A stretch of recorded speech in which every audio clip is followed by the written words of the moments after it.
Hello everyone. कैसे हैं आप सब? आई होप कि आप सभी अच्छे होंगे। बच्चे, इलेक्ट्रोस्टैटिक्स का पार्ट 2 है ये। इससे पहले मैंने आपको इलेक्ट्रोस्टैटिक्स का इंट्रोडक्शन दिया था, इलेक्ट्रिक चार्ज के बारे में बताया था, चार्ज क्या होता है, उसकी यूनिट क्या होती है, और उसके बाद किसी बॉडी को चार्ज करने के मेथड्स बताए थे। इस पार्ट में हम चार्ज की प्रॉपर्टीज़ डिस्कस करेंगे। देखो बेटा, ये तीन प्रॉपर्टीज़ होती हैं चार्ज की: additivity, quantization and conservation of charge. सभी को वन बाय वन मैं आपको एक्सप्लेन करूंगा।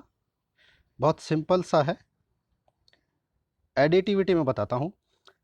देखो, एडिटिविटी जो क्या लिखा हुआ है, according to this property charges can be added up like real numbers. ये प्रॉपर्टी ये कहती है कि चार्ज को आप ऐसे ऐड कर सकते हैं जैसे आप रियल नंबर्स को ऐड करते हैं। ध्यान से सुनिएगा। जैसे आप 2+3=5 लिखते हैं, बिल्कुल उसी तरह से आप चार्ज को भी ऐड कर सकते हैं। मान लीजिए कोई सिस्टम है और उस सिस्टम में ये सारे चार्जेस हैं, Q1, Q2, Q3 and Q4 को, और भी हो सकते हैं बहुत सारे। ठीक है, कोई पॉजिटिव चार्ज है, कोई नेगेटिव चार्ज है। जो नेगेटिव है उसके आगे मैंने साइन लगाया है, ये देखिए। ठीक है, तो एडिटिविटी क्या कहती है कि सिस्टम का जो टोटल चार्ज होगा वो कितना होगा, आप इन सारे चार्जेस को क्या कर दो, ऐड कर दीजिए। ठीक है, ध्यान आपको क्या रखना है, अगर कोई चार्ज नेगेटिव है तो आपको उसका साइन लेना है कैसा, नेगेटिव। ये देखिए मैंने यहाँ लिया हुआ है Q2 और Q4 जो नेगेटिव थे, मैंने नेगेटिव लिया है। बहुत सिंपल सी प्रॉपर्टी है ये। ठीक है, दूसरी प्रॉपर्टी थी क्वांटाइजेशन। ये बहुत ज़्यादा इम्पॉर्टेंट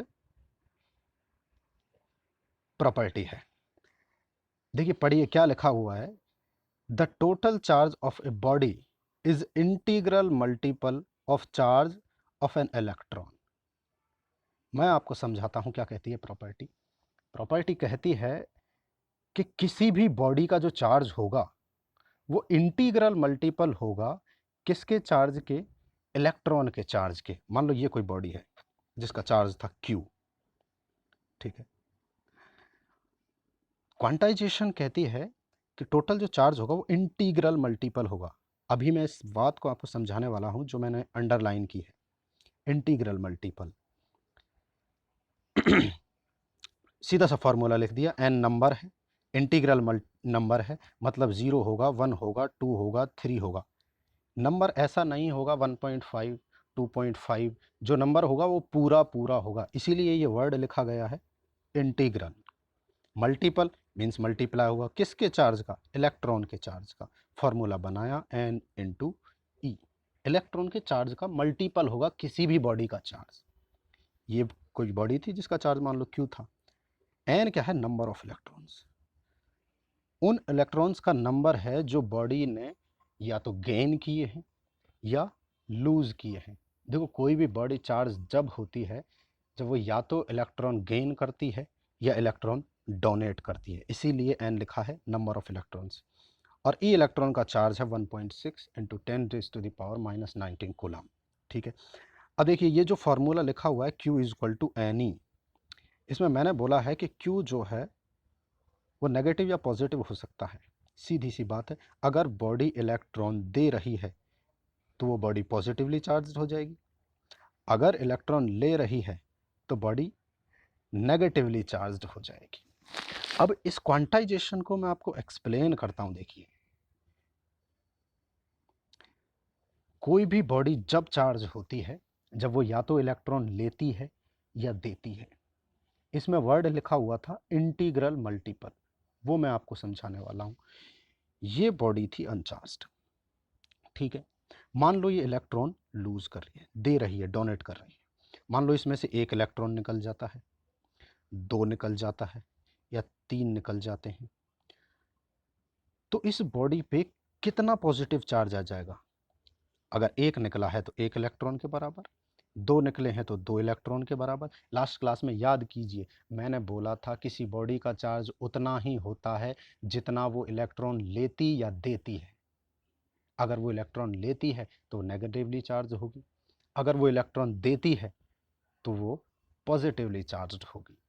ठीक है, अब ये बात मैंने इसलिए लिखी है 1 2 3, ऐसा नहीं होगा कि एक इलेक्ट्रॉन के बाद आधा इलेक्ट्रॉन बॉडी ने दे दिया और आधा इलेक्ट्रॉन अपने ही पास है। नहीं, इलेक्ट्रॉन या तो पूरा पूरा जाएगा या इलेक्ट्रॉन पूरा पूरा नहीं जाएगा। इसीलिए वो वर्ड लिखा हुआ था इंटीग्रल मल्टीपल एन, जिसको मैंने लिखा था 0 1 2 3, वो इस तरह का कोई नंबर होगा। ठीक है, बिल्कुल। तो अब ये बॉडी है जो लूज कर रही थी, इसलिए ये कैसी चार्ज होगी, पॉजिटिवली चार्ज्ड होगी। सेम वही बॉडी ये है, दूसरी वाली मैं इसको बी बोल देता हूँ। ठीक है, ये इलेक्ट्रॉन ले रही है। ठीक है, ये या तो एक इलेक्ट्रॉन लेगी, 2 इलेक्ट्रॉन लेगी, 3 इलेक्ट्रॉन लेगी, या एन नंबर ऑफ इलेक्ट्रॉन ये ले लेगी। जितने इलेक्ट्रॉन ये लेगी उतने इलेक्ट्रॉन के बराबर चार्ज होगा इस पे। अब क्योंकि ये ले रही है इसलिए इसका चार्ज कैसा होगा, नेगेटिव होगा। ठीक है, ये बात मतलब जो Q equal to N e formula है वो कैसे लिखा गया है, इंटीग्रल मल्टीपल है किसके चार्ज का, इलेक्ट्रॉन के चार्ज का। तो सीधे तौर पे बात ये होती है कि दुनिया में किसी भी बॉडी का जो चार्ज होगा वो इलेक्ट्रॉन के मल्टीपल में ही होगा। 1 गुना होगा, 2 गुना होगा, 3 गुना होगा। अगर n इलेक्ट्रॉन लिए या दिए हैं तो n गुना होगा। ठीक है, ये इंपॉर्टेंट प्रॉपर्टी है क्वांटाइजेशन। ठीक है, सॉरी, लास्ट नंबर जो प्रॉपर्टी है वो है चार्ज कंजर्वेशन। लास्ट वीडियो में मैंने आपको बताया था कि चार्ज कंजर्व्ड क्वांटिटी है, ये बिल्कुल वही प्रॉपर्टी है। ये क्या कहती है कि total charge of an isolated system remains constant और कंजर्व्ड। क्या मतलब है आइसोलेटेड सिस्टम का, सपोज ये कोई सिस्टम है, इसके अंदर बहुत सारे चार्जेस हैं, एक ये है, ये है, ये है, ये है, बहुत सारे Q1 Q2 Q3 कुछ भी। तो अगर इस सिस्टम से कोई चार्ज बाहर ना जाए और ना ही कोई अंदर आए तो ये सिस्टम बोला जाता है आइसोलेटेड, जो ये वर्ड लिखा हुआ है आइसोलेटेड सिस्टम। ठीक है, अब जब कोई चार्ज अंदर या बाहर जाएगा आएगा नहीं तो बॉल जो ये सिस्टम है इसका टोटल चार्ज कांस्टेंट रहने वाला है। ठीक है, दूसरे पॉइंट में लिखा है चार्ज का neither be created nor be destroyed. ये बात मैंने पिछली क्लास में भी आपको बताई थी। चार्ज को ऐसा नहीं है कि आप बना सकते हैं या तोड़ सकते हैं, टोटल चार्ज जितना है उतना ही रहेगा। बस बात यह है कि चार्ज को आप एक बॉडी से दूसरी बॉडी में ट्रांसफ़र कर सकते हैं। ठीक है, अगर मैं बात करूं पूरे यूनिवर्स की तो पूरा यूनिवर्स सब बॉडीज इसी में है, वो आपस में चार्ज ले दे रही हैं, हो सकता है ट्रांसफ़र हो रहा हो, लेकिन जब इस टोटल चार्ज को हम ऐड करेंगे तो ये कैसा रहेगा, कांस्टेंट रहेगा। इसीलिए लिखा है कि यूनिवर्स का टोटल चार्ज कांस्टेंट रहता है। ठीक है, ये प्रॉपर्टीज़ थी चार्ज की। नेक्स्ट क्लास में मैं आपके लिए एक्सप्लेन करूँगा कूलॉम्स लॉ।